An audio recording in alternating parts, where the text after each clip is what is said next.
ગુજરાતનું વર્ષ 2025-26નું ₹3,70,250 કરોડનું બજેટ રજૂ કરવામાં આવ્યું છે।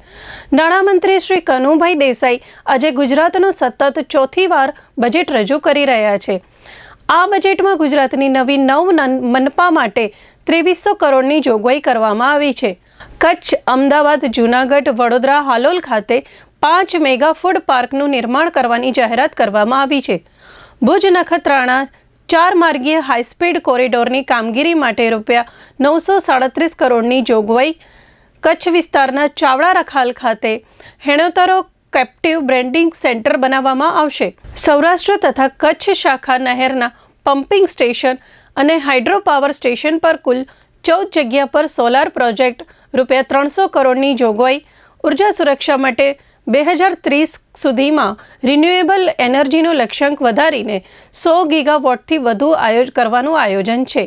હાલમાં 37 ગીગાવોટના રિન્યુએબલ એનર્જી પાર્કનું નિર્માણ કાર્ય કચ્છ ખાતે પ્રગતિ હેઠળ છે।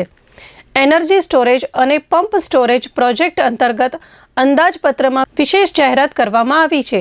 ગુજરાત ભૂકંપ, ચક્રવાત જેવી કુદરતી આપત્તિઓની શક્યતા ધરાવતું રાજ્ય છે।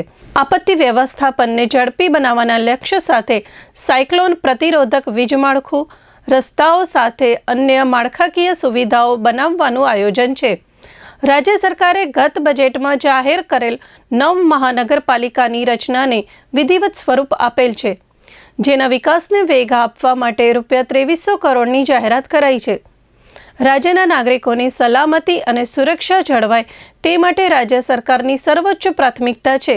સાયબર સુરક્ષાના અને કાયદાના અમલીકરણમાં વિશેષ ધ્યાન કેન્દ્રિત કરાતા રાજ્ય કક્ષાએ સાયબર સેન્ટર ઓફ એક્સલન્સ તેમજ તમામ જિલ્લાઓમાં નાર્કોટિક ડ્રગ્સ અને સાયકોટ્રોપિક પદાર્થોની હેરફેરની ગેરકાયદેસર કામગીરી સામે કડક પગલાં લેવા માટે એન્ટી નાર્કોટિક ટાસ્ક ફોર્સની ઓપરેશનલ યુનિટ ઊભું કરવામાં આવશે। આ તમામ માટે કુલ ₹352 કરોડની જાહેરાત કરાઈ છે।